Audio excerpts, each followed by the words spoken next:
भारत के नक्शे में एक ऐसा कोना भी है जहां सुबह भी काफ़ी जल्दी हो जाती है और शाम भी उतनी ही जल्दी ढल जाती है। अरुणाचल प्रदेश की डोंग वैली, जहां सूरज की पहली किरणें भारत की धरती को छूती है। इसी सफ़र में हम पहुंचेंगे भारत के पहले गांव में से एक काहो तक, और रास्ते में आएगी एक शांत पहाड़ी घाटी, लेकिन इतिहास में दर्ज वो जगह जहां कभी देश की सीमाओं के लिए कठिन युद्ध लड़ा गया था। वालोंग, पहाड़, नदियाँ, सीमाएं और उनके बीच छिपी कई कहानियां। तो चलिए शुरू करते हैं इस सफर का पहला दिन।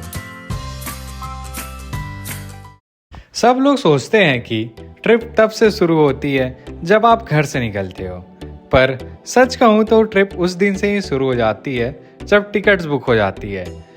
उसके बाद हर दिन कैलेंडर को देखते रहते हैं, काउंटडाउन चालू हो जाता है और दिमाग तो पहले से ही सफ़र में निकल चुका होता है। टिकट्स बुक करना फर्स्ट स्टेप होता है, काफ़ी आसान होता है, पर असली स्ट्रगल सेकेंड स्टेप में आता है, बैग पैक करना। कौन से कपड़े ले जाऊं, वहाँ ठंड होगी या गर्मी, एक्स्ट्रा जैकेट्स रखूं या ज़्यादा वेट हो जाएगा बैग का। अरे ये कैमरा और ये चार्जर रखना तो भूल ही गया। शूज कौन से लूं, और फिर वही क्लासिक थॉट, बैग ज़्यादा भारी हो गया। पैकिंग सिर्फ सारे कपड़ों को रख लेना नहीं होता। कौन से कपड़े लेना है, किसको छोड़ना है, ये डिसीजन ही आपकी ट्रिप को काफ़ी हद तक अच्छा या ख़राब बना सकते हैं। क्योंकि ज़्यादा कपड़े लेने से बैग ज़्यादा भारी हो जाएगा और बैग का वज़न उठाते उठाते ही सारी ट्रिप निकल जाएगी। फिर फर्स्ट स्टेप और सेकेंड स्टेप को पार करने के बाद आता है थर्ड स्टेप, घर से निकलना। दरवाज़ा को बंद करते हुए काफ़ी एक्साइटमेंट होती है और थोड़ा सा डर भी लगता है, और एक छोटा सा विचार आता है कि सब ठीक से तो हो जाएगा ना। फिर हम निकल जाते हैं स्टेशन की ओर और पहुंचते हैं रात के 3 बजे, और फिर हमारी ट्रेन भी आ जाती है। प्लेटफॉर्म में काफ़ी कम लोग ही रहते हैं, ऊपर से ठंडी हवा और आंखों में नींद, और फिर हम अपनी सीट पर जाके बैठ जाते हैं और बस हमारी जर्नी शुरू। ये ट्रेन हमें अभी जाजपुर से कोलकाता लेकर जा रही है। कोलकाता हमें ये ट्रेन सुबह 8 बजे तक पहुंचा देगी, और फिर हमारी दूसरी ट्रेन जो कि हावड़ा से गुवाहाटी के लिए है, वो शाम के 4 बजे है। मतलब हमारे पास कोलकाता घूमने का भी काफ़ी टाइम था। सुबह हुई, ट्रेन में ज़्यादा भीड़ नहीं थी, अच्छी खासी शांति थी। वैसे मैंने एक चीज़ नोटिस करी है, जब भी मैं टिकट बुक करता हूँ मुझे ज़्यादातर टॉयलेट्स के पास वाले ही सीट मिलते हैं।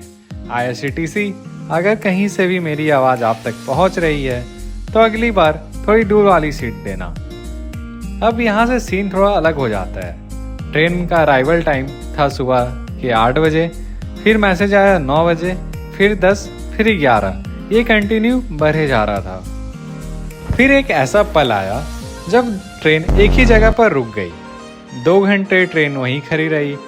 हमारे बगल से ही 10-15 लोकल्स ट्रेन निकल गई और हम बस देखते ही रह गए। 12 बज चुके थे, कब कोलकाता पहुंचेंगे कोई आइडिया ही नहीं था। गुवाहाटी वाली ट्रेन का टाइम भी पास आता जा रहा था। तब लगा यहाँ बैठे रहना गलत डिसीजन हो सकता है। काफ़ी सारे लोग हमसे पहले भी उतर चुके थे और कई लोग अभी भी उतर रहे थे, और हमने भी फिर डिसाइड किया यहाँ से निकलना ही अच्छा है। ट्रेन से उतरने के बाद सामने में ही एक छोटा सा स्टेशन था जिसका नाम था संक्रेल। वो भी करीब 1.5 किलोमीटर दूर था, तो हम ट्रैक पर ही चलते हुए जा रहे थे। तो इतने दूर से दोस्तों, काफ़ी दूर से अभी हम लोग वापस से पहुंच चुके हैं रेलवे स्टेशन। काफ़ी दूर था वहाँ से, तो अब यहाँ से देखते हैं कोई लोकल ट्रेन मिलेगी तो उसी में जाएंगे। सुबह हो चुकी थी और हमने ब्रश भी नहीं किया था। स्टेशन छोटा सा था, शांत, क्योंकि बस कुछ ही लोग थे और हम अपने भारी बैग्स के साथ। सबसे पहले हमारा मिशन था ब्रश करना। प्लेटफॉर्म के एक कोने में ब्रश किया, फेस पर पानी मारा और एक बार मन में ही सोचा, इतनी जल्दी ही हमारा सर्वाइवल मोड ऑन कैसे हो गया। फिर स्टेशन को अलविदा करके हम बाहर आए तो पता चला यहाँ से भी हावड़ा 10 किलोमीटर दूर है। ऑटो वाले से पूछा तो कोई हावड़ा तक यहाँ से नहीं जाता था। फिर हमने उबर चेक किया और फिर रैपिडो, कुछ भी अवेलेबल नहीं था वहाँ। अब धीरे धीरे हमारी टेंशन बढ़ रही थी क्योंकि समय हमारा निकट आता जा रहा था। फिर आगे पैदल चले थोड़ी दूर और एक बस मिली। लोगों से बात करने पर पता चला बस से मेन रोड तक चले जाना ही सही है, वहाँ से बस मिल जाएगी हावड़ा के लिए। बस फिर क्या था, हम बस में बैठे। बस गांव-गांव से गुजर रही थी, लोग चढ़ रहे थे, उतर रहे थे और हम बस समय देख रहे थे। मेन रोड पर बस ने हमें उतार दिया। फिर से हमने सर्च मोड ऑन किया।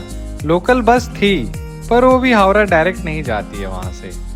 फिर दोबारा ऊबर चेक किया तो एक कार मिल ही गई। कार आई, हम बैठे, तब थोड़ा टेंशन फ्री हुए कि अब तो हम पहुंच ही जाएंगे टाइम से। ट्रैवल कभी भी स्मूथ नहीं होता है, पर हर प्रॉब्लम एक नया रूट सिखा ही देता है। हमें कोलकाता से कुछ चीज़ें भी खरीदनी थी और थोड़ा घूमना भी था, पर अब हमारे पास समय ही नहीं था। सुबह से हमने कुछ अच्छा खाया भी नहीं था और पता था कि अभी अगर हम ट्रेन में बैठेंगे तो डायरेक्ट सुबह ही अच्छा चीज़ खा पाएंगे। खाने के लिए वैसे तो अब स्विगी जोमेटो भी ट्रेन की सीट तक लाकर डिलीवर कर ही देते हैं, पर उनका रेट थोड़ा हाई होता है और क्वांटिटी कम। इसलिए रेलवे स्टेशन के बगल में ही एक IRCTC का रेस्टोरेंट भी था, तो हमने वहीं पेट भर कर खाया और उनका खाना भी अच्छा था। उनके वॉशरूम्स भी काफ़ी साफ थे, तो आप यूज कर सकते हो उन्हें भी। और फिर हम चल दिए प्लेटफॉर्म की तरफ। हावड़ा से गुवाहाटी के लिए ज़्यादा ट्रेन्स नहीं चलती है, इसलिए प्लेटफॉर्म पर काफ़ी भीड़ थी। एक लंबी लाइन लगी हुई थी। हम सोच रहे थे ट्रेन आई भी नहीं और लोग अभी से लाइन में क्यों लगे हैं। फिर एक आदमी से पूछने पर पता चला कि ये लाइन सिर्फ जनरल बोगी के लिए लगी है। प्लेटफॉर्म पर अनाउंसमेंट हुई और धीरे धीरे ट्रेन इंटर हुई। हम अपनी सीट पर जाकर बैठ गए और यहीं से हमारा नॉर्थ ईस्ट का असली सफ़र शुरू होता है। अभी हम जिस ट्रेन में हैं उसका नाम है सरायघाट एक्सप्रेस और उसका नंबर है 12345। हाँ, याद करने में काफ़ी आसान है ये, जो हावड़ा से शाम के 4 बजे निकलती है और अगले दिन सुबह लगभग 10 बजे तक गुवाहाटी पहुंचा देती है। जैसे जैसे हम गुवाहाटी की तरफ बढ़ रहे थे, जियोग्राफी धीरे धीरे बदलने लगी। बड़े बड़े बिल्डिंग्स कम होते गए और उनकी जगह आ गए दूर दूर तक फैले हुए खेत। ब्रिजेस के नीचे का पानी काफ़ी चमक रहा था। लैंडस्केप काफ़ी ओपन हो रहा था, जैसे ज़मीन सांस ले रही हो। यहीं से एक बात समझ आती है कि इंडिया एक जैसा नहीं है। हर 300 किलोमीटर बाद स्टोरी चेंज होने लगती है। हमने सोचा था अगर जल्दी पहुंच गए तो कामाख्या मंदिर भी चले जाएंगे, लेकिन ये प्लान हमें मंजूर था पर हमारी किस्मत को नहीं। ट्रेन फिर से लेट हो गई।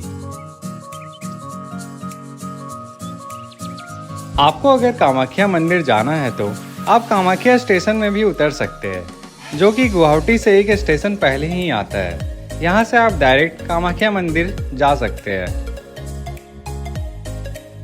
और हम पहुँचे गुवाहाटी 12 बजे के आसपास ही। हमारे पास अब ज़्यादा टाइम नहीं था, तो मंदिर जाने का प्लान कैंसिल करना पड़ा। गुवाहाटी रेलवे स्टेशन काफ़ी सुंदर और साफ था। मैप्स पर हमने देखकर एक हॉस्टल से बातचीत पहले से ही कर ली थी। फिर हमने रैपिडो बुक की और निकल गए हॉस्टल की तरफ। हॉस्टल स्टेशन से पास ही में था, पर रोड कंस्ट्रक्शन का काम चल रहा था तो थोड़ी भीड़ थी। हॉस्टल पहुंचकर हमने चेक इन किया।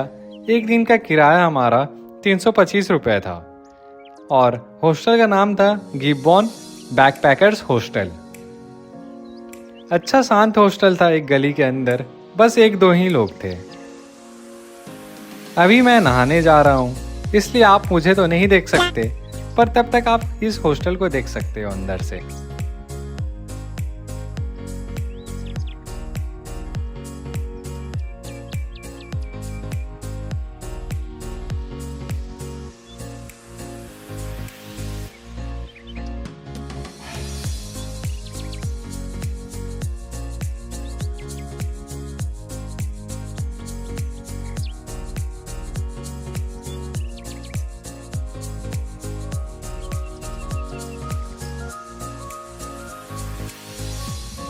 लगभग 3 बजे हम निकले अपने हॉस्टल से गुवाहाटी भ्रमण में।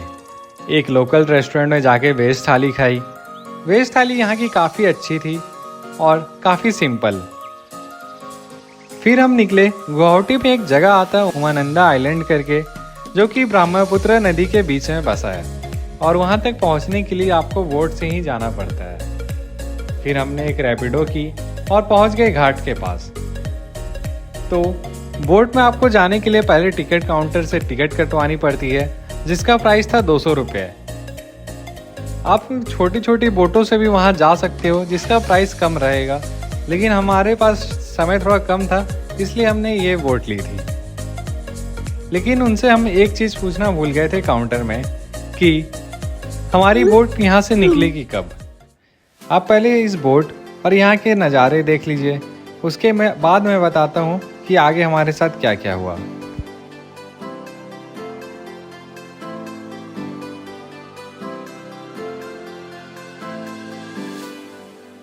चार बज गए थे, बोट नहीं निकली। 4:15 हो गया, बोट नहीं चली।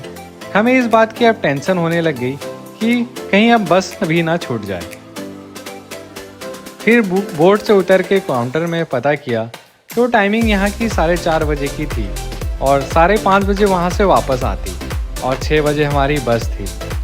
तो हॉस्टल पहुँचकर बैग लेके फिर वापस बस स्टैंड जाना ये पॉसिबल नहीं था इतने कम टाइम में। तो फिर हमने एक कठोर डिसीजन लिया, बोट छोड़ने का। हर बार जैसा प्लान हो वैसा हो ऐसा ज़रूरी नहीं है।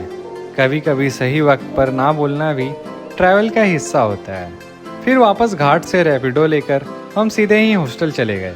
फटाफट चेकआउट किया, फिर से रैपिडो बुक की, बैग उठाया, रैपिडो आई और हम बस निकल गए बस पकड़ने के लिए।